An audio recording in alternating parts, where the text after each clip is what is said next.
Welcome, everyone. Hopefully, if you were on this before, you're going to jump back on the call because I lost you all. So we are live talking about the number one thing that you can do after a binge. And this is a very important topic. On these Facebook Lives that I have been doing, we've been talking about what is body love, what is body acceptance, what is body appreciation. We've been talking about all these different ways that we can love our bodies, appreciate our bodies. And this topic today is really getting into the nitty-gritty. So if you're joining this, we have one person on right now. Can you tell me if you can hear me okay? Because in the last call, I was told that they couldn't hear me very well. So if you can let me know if you can hear me, that would be fantastic. So, you know, the issue with loving our bodies is that if we are compulsively overeating, if we're compulsively eating, if we are binging, if we're purging, it can be so challenging to be okay in our own bodies. And so we're going to talk. So if you're joining right now, let me know that you can hear me. Let me know that you can see me okay. And it looks like we're all on. Good. So what I'm going to do is I'm going to share this on my personal page, and I would invite you to share this as well on your personal page. We want to get this message out to as many people as we can, and I would really appreciate your support on that. And at the end of this call, I'm going to pick one person from the people who shared to get a free session with me. So give me one moment. So the number one thing that you can do after a binge is important to talk about because it also helps us to not have a binge again. See, what we're doing is we're kind of reverse engineering, and we're looking at what we're doing in our lives that isn't working. Because I know that that compulsive eating, binging, purging cycle that we can get on can really take us out of our lives. I know from my own experience all the time that I have suffered and struggled with being okay with my food, and the times that I thought that I was just so disgusting about the amount of food that I would eat and how I ate my food, and how I just thought that there was fundamentally something wrong with me, and why couldn't I figure it out, and why was everyone else around me eating like normal human beings, and why is it that I am struggling with this so much? And I have turned this around. I've turned the way that I eat around. I have turned the way that I look at my food. I've turned the way that I see my own body, the way I talk to myself. The types of foods that I have chosen for myself are completely different from the place that I'm in right now, which is more of a place of love and acceptance.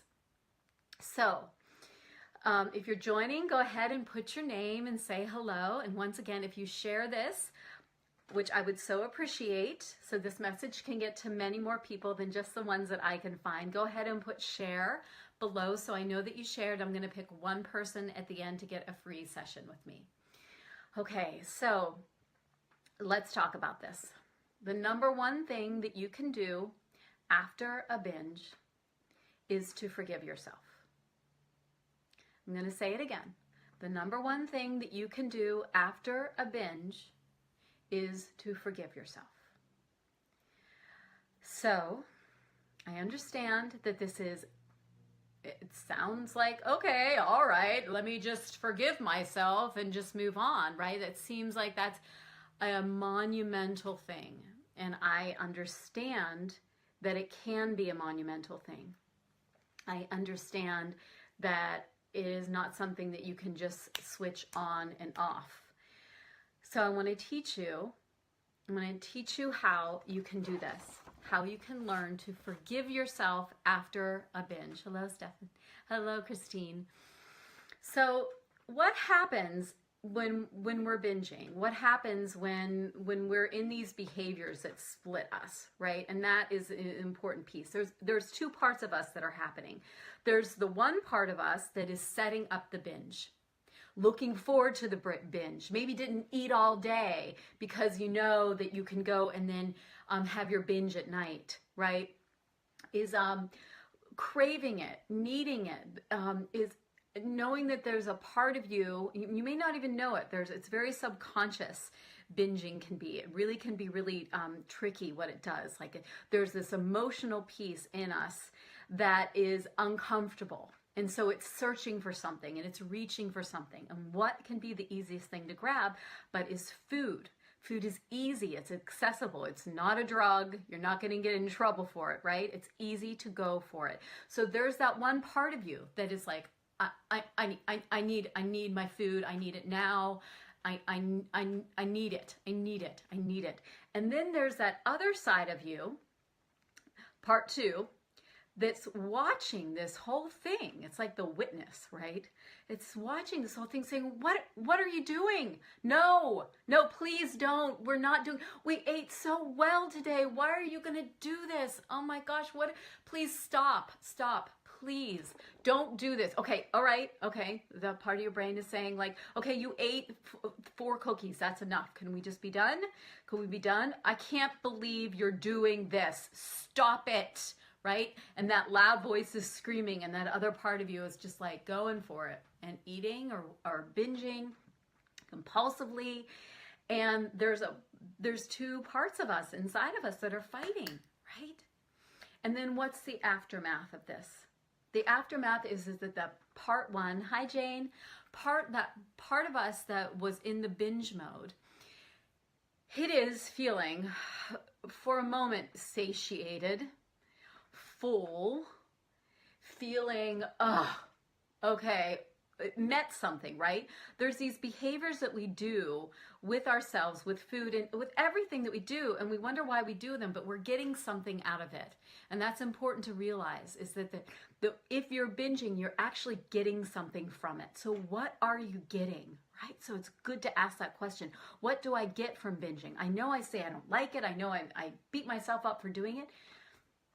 But there's a reason, and it could be that you don't have that feeling that you felt before. You don't feel lonely. You don't feel sad anymore. Now you're just in this place of, why did I do this? Why did I do this? I can't believe I did this again. When am I ever going to learn? I am out of control, right? And so that second part of us, the witness, starts beating up that part that binged, is beating yourself up. Why are you doing this? You're out of control. You can never stop. When are you going to learn? I'm doing all this stuff to be healthy, to go to the gym, whatever it's saying, right? It's beating you up, that part of you, because it knows. You know deep down that this behavior is not serving you. It's not serving you. It's not who you are. It's not what you were meant to be doing with yourself. It's not the way you were meant to be taking care of yourself, right? It knows, that witness, that higher self understands this. So what I want to do is I want to teach that second part of you, that witness, we'll call it the witness, right? I want to teach that part of you a very important lesson. And that lesson is that you are not bad for binging. So Brene Brown, I did a Facebook post about her, one of her quotes, a couple of last week. And Brene Brown is an amazing researcher, and she researches vulnerability, and she researches about shame. And she talks about the difference between guilt and shame. And the difference between guilt and shame is guilt says, I did something bad. Shame says, I am bad for doing it. So I want you to feel the fundamental shift in that. The fundamental shift in, I did something bad, I am bad because I did it. And that's what can often happen when we binge. We can feel like we are bad. We can feel like, I am so ashamed of my behavior. I am disgusting. I am wrong. There's something wrong with me. I can't, I am out of control. But see, what we really want to understand is that you are not. There's nothing wrong with you. You are so beautiful, whether you binge or you don't binge. You are worthy of so much love, whether you binge or you don't binge. You are worthy of so much joy in your life, whether you eat like the perfect diet or you don't, whether you compulsively eat or you don't compulsively eat. And that's one of the things I really want to share. The importance of this is that the shame that comes up around binging, the shame that can come up, and you can substitute this with something else. You can say that it's drinking, or a behavior that you have that you know that you don't like. Maybe you snap at your partner and you're like, oh, I can't believe I did that. I really want to shift this, right? So you can bring this idea of guilt and shame into every aspect. And what it does is when we realize that we are okay, and that the way that we eat has nothing to do with who we are, fundamentally, soul level, our hearts, the passions that we have, the creativity that we have, who are we to be on this planet has nothing to do with if we binged or not. We can now create space in between to not set us up for another binge. So I had a woman send an email to me, and she said, are you going to talk about, other than just what to do after a binge, are you going to talk about what we can do so we don't binge again? And it's a really important question, and it's a very good question. But by answering what I'm talking about right now is going to help you to not set up another binge. Because what happens is, in the cycle of the diet binge cycle, because that's what dieting does, it sets us up for overeating. We restrict, we deprive ourselves of food. We call it willpower. We call it doing it really good, right? And we white knuckle it, and we create this like, right? And then our bodies can't handle it anymore, and it either overeats or it binges. And then after that, it goes through that shame of, I can't believe I did this. Why did I do this? I did it again. I'm so ridiculous. I'm going to go and I'm going to research the next thing, or I'm going to do it this time. I'm going to get it done this time. I am going to get on the right diet, and I'm going to do it right. So then what happens again?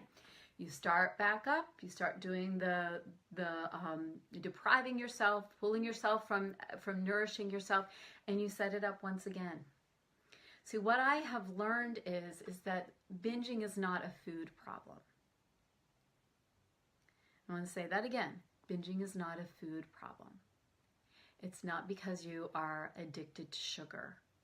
It's not because you have, you don't know how to control yourself around food. It's not that. It really isn't. It's something deeper. The reason that you would be binging is because there is something deep inside that needs support and needs help. There's something in you that maybe you're beating yourself up for. And when we slow down and we look at that, we look at like, why am I binging? We don't look at the food aspect. We even take just take that whole food and just like put it over there. I'm not ashamed of overeating anymore, right? Food is not an issue. I know, easier said than done. But if you take that all aside, what I'm saying is that there is something deeper and something really important that is going on internally that needs to be looked at. So I know for myself that finding help for this was so important. And it's not easy to do this on your own, which is why I am doing what I am doing, because I want to reach so many people so that they don't have to suffer the way that I have suffered. They can find ways to release pain in their life. And I have been really studying and really bringing into my life the difference between pain and pleasure, and the difference between how we can look at our lives through the filter of pain, or we can look at our lives through the filter of pleasure. And this very piece of acknowledging that we don't need to shame ourselves, that is allowing for more pleasure. And more pleasure allows you to heal yourself from a deeper place. It's not about beating ourselves up. It's not about, it's about finding ways that we can bring in more pleasure so that we can heal from a deeper place. So what I have created is a free workshop that I'm doing next week. It's not going to be on Facebook Live. It's going to be a private workshop. It's only for women. Sorry, Tom. But this workshop is how to stop beating yourself up. It's an hour workshop. It's online. It's free. And I would love to share this with you. I would love to share it with you. I would love for you to reach out to anyone who you know who is struggling and who is suffering with their food, with how they talk to themselves, with the way they look at themselves in the mirror and the things that we're saying. See, when we shift ourselves to more pleasure around the way that we look at ourselves in the mirror, the way we see the things that we do, it's like we can't get ourselves to stop things from shame. Shame does not work. As a parent, I know that fundamentally, and we know that fundamentally. Anytime that we have been shamed about something, it doesn't allow us to shift the behavior. It just leaves a scar, right? So we need to look at the shame piece that we're doing to ourselves. So big breath, everyone. So I want you to sign up for the workshop. I have a link in the top here, and you can sign up to that. We're going to dive deeper into ways to bring more pleasure into your relationship with your body and your food. And if you need more support around this and you want to dive in right away and you want to talk to me, then go ahead and private message me, put something below and let me know. And I will be in touch with you, because there's no reason to suffer. There's no reason to be in that pain place any longer. And I just want to make sure that if anyone did, no. Okay, good. We're all good here. All right, everyone, have a wonderful day. Please go ahead and share this on your page and get this message out to anyone else who's suffering. And have a wonderful day, and we will speak soon. See you at the workshop.